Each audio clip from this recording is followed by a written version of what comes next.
नमस्कार बंधुरा आशा करছি তোমরা সবাই ভালো আছো আর আমিও ভালো আছি। তাই আমি তোমাদের সামনে আবার একটা নতুন রেসিপি নিয়ে আসলাম, সেটা হলো পাপড়ি চাট। এই ঘরোয়া পদ্ধতিতে কী করে পাপড়ি চাট বানাই সেটাই একবার চলো দেখে নিই। আমি এই বাটির এক বাটি ময়দা নিয়েছি। দেখুন বন্ধুরা, আমি যে বাটিতে এক বাটি ময়দা নিয়েছিলাম সেই বাটিরই আবার এক বাটি আমি সুজি এতে দিয়ে নিচ্ছি। এর ভিতরে দিয়ে দেবো হাফ চামচ জিরের গুঁড়ো, আর আমি হাফ চামচ চিলি লঙ্কাকে ভেজে বাটায় চিলি করে নিয়েছিলাম সেটা দিয়ে দেবো।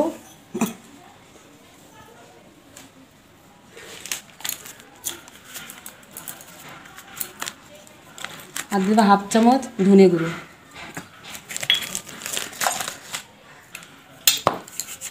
আর দিয়ে দেবো গোটা জিরে কিছুটা,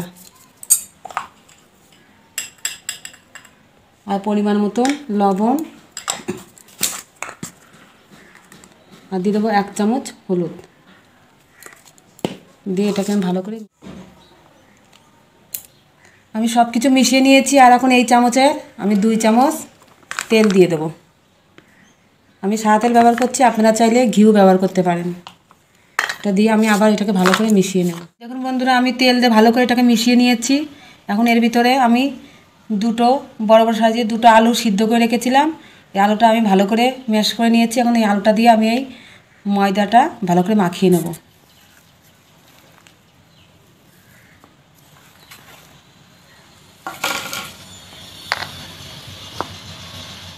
আমি আলু দিয়ে ময়দা দিয়ে সুজি দিয়ে ভালো করে মিশিয়ে নিয়েছি। এখন এতে পরিমাণ মতন হালকা জল দিয়ে একটা শক্ত ডো বানাতে হবে। এটা কিন্তু নরম হলে হবে না, অল্প অল্প জল দিয়ে এটাকে একটা শক্ত ডো বানিয়ে নেব। দেখুন বন্ধুরা, আমি সব উপকরণ দিয়ে একটা সুন্দর একটা ডো তৈরি করে নিয়েছি। এটা খুব শক্ত হয়েছে, কিন্তু শক্ত করেই মাখতে হবে।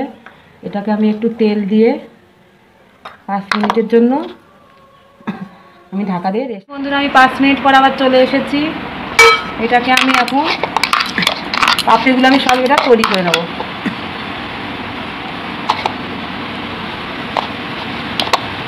এখন বন্ধুরা, আমি বড়ো সাইজের 4টে লেচি কেটে নিয়েছি।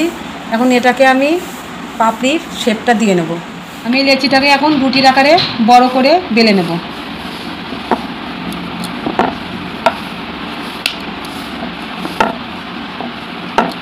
দেখুন বন্ধুরা, আমি রুটির আকারে এটাকে বেলে নিয়েছি। এখন আমি এই বাটিটা দিয়ে আমি এইগুলো পুরো শেপ দিয়ে নেব।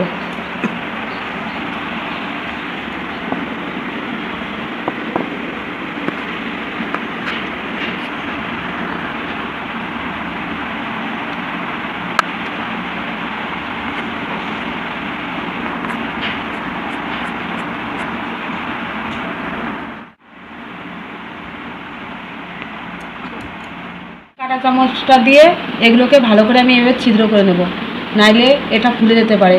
এটা ফুললে পরে কিন্তু খাস্তা হবে না।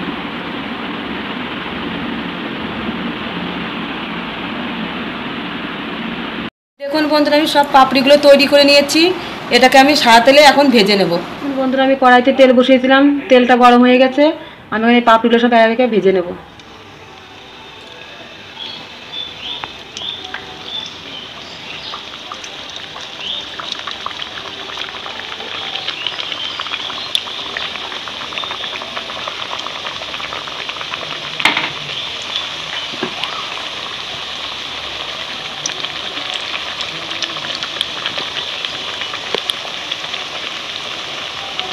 দেখুন বন্ধুরা, আমি কি সুন্দর লাল লাল করে এগুলো ভেজে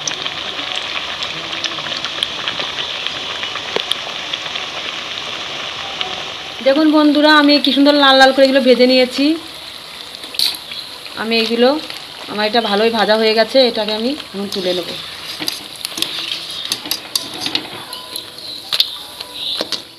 আমি এরকম করেই সবগুলো আমি ভেজে নেব। দেখুন বন্ধুরা, আমার পাপড়ি চাটটা পুরো আমি ভেজে নিয়েছি। আর এটা কতটা খাস্তা হয়েছে তোমাদেরকে আমি একটা ভেঙে দেখাচ্ছি কতটা খাস্তা হয়েছে। এটাকে আমি একটা প্লেটে সাজিয়ে তোমাদেরকে আবার দেখাবো পাপড়ি চাটটাকে। দেখুন বন্ধুরা, আমার পাপড়ি চাটটা পুরো কমপ্লিট হয়ে গেছে।